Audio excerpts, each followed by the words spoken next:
छत टपक रही है, बाल्टी लगी हुई है, पूरा हिंदुस्तानी फिल्मों का सीन है। स्वच्छ भारत अभियान में गांधी जी के चश्मे को हम टांग देते हैं। वैसे स्वच्छता की ओर गांधी जी का चश्मा, जरूरत थी चश्मा पहनने की, चश्मा वहां रख देने की नहीं। स्ट्रीट वेंडर्स शहरों की रीढ़ होते हैं, उनके साथ न्याय कीजिए। नाइंसाफी हो रही है उनके साथ। मैं स्मार्ट सिटी से अपनी बात शुरू करूंगा। अब ये स्मार्ट सिटी सरकार भी बहुत बोल नहीं रही है सर। इनकी एक चीज मुझे अच्छी लगती है, अच्छा सा नाम रखो, उस नाम के पीछे काम ना हो तो धीरे धीरे बोलना कम कर दो उसके बारे में। अब अभी हाल में राष्ट्रपति भवन में गणतंत्र मंडप बना। साहब, गणतंत्र का मंडपीकरण नहीं होना चाहिए, ये उचित नहीं लगता है। बहरहाल उपसभापति महोदय, विजय साई रेड्डी जी, प्रियंका जी, इन लोगों ने बड़ी चिंता व्यक्त की पार्लियामेंट की बिल्डिंग में कल जो हुआ या पिछले वर्ष जो हुआ। मैं कहता हूं नासमझ लोग हैं सर। ये तो विशुद्ध भारतीयता का एहसास कराता है कि जब बाल्टी से पानी सर टपक रहा हो। चेक कर लीजिएगा, नासमझ शब्द। अच्छा, मैं वापस लेता हूं ना, एकदम भूपेंद्र भाई, इसलिए आपको यहां रहना चाहिए।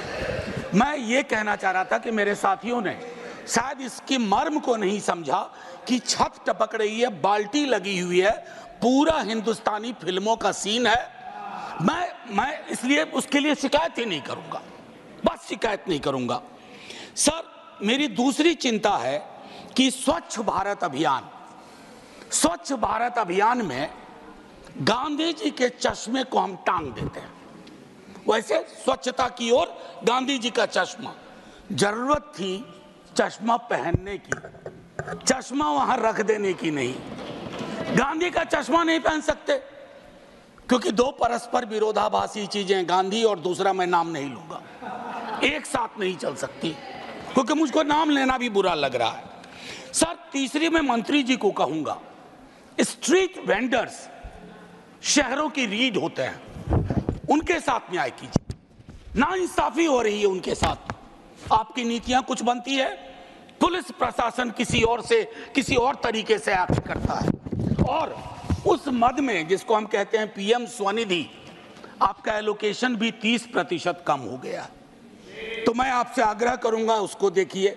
आईईसी स्वच्छता में, आईईसी में एलोकेशन कम हो गया है।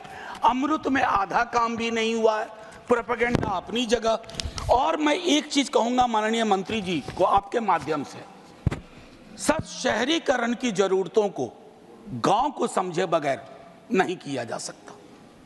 जब तक ग्रामीण पलायन, ग्रामीण अर्थव्यवस्था, उस पर आपकी नजर नहीं होगी, आपकी पकड़ नहीं होगी, तब तक शहरों में लोग आएंगे, आप एकोमोडेट करने में फेल करेंगे। आपके बदले कल को हम हों तब भी वो दिक्कतें होंगी।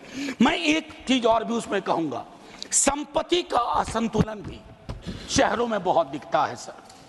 एक चीज और कहूंगा, हमारे शहर जब बनते हैं, कोई बिल्डिंग बनती है, तो आपको श्रमिक लगातार चाहिए, मजदूर लगातार चाहिए, और वो मजदूर जब आपको बिल्डिंग बना के देता है, उसके बाद वो मजदूर आपको भारी लगने लगता है।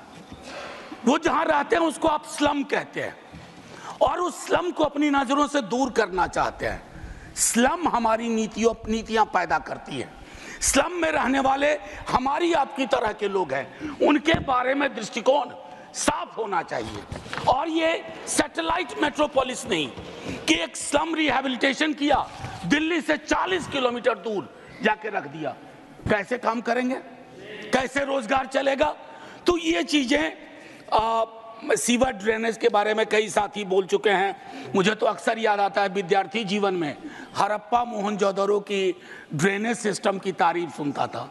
सर, अगर टाइम मशीन हो तो वापस चला जाए, वो ज्यादा बेहतर था। मैं और एक आखिरी चीज करूंगा सर, आजादी के बाद अपने देश में multi caste, multi community housing society बननी शुरू हुई थी सर। आज वो सारी चीज, आखिरी 30 सेकंड सर, आज वो सारी चीजें खत्म हो गई। जातियों के नाम पर हाउसिंग सोसाइटी है, समुदायों के नाम पर हाउसिंग सोसाइटी है, और कुछ समुदाय के लोग किसी भी सोसाइटी में नहीं रह सकते। ये हमारी राजनीति और नीति ने तय कर दिया है। शुक्रिया सर, जय हिंद। श्रीमती जया अमिताभ बच्चन।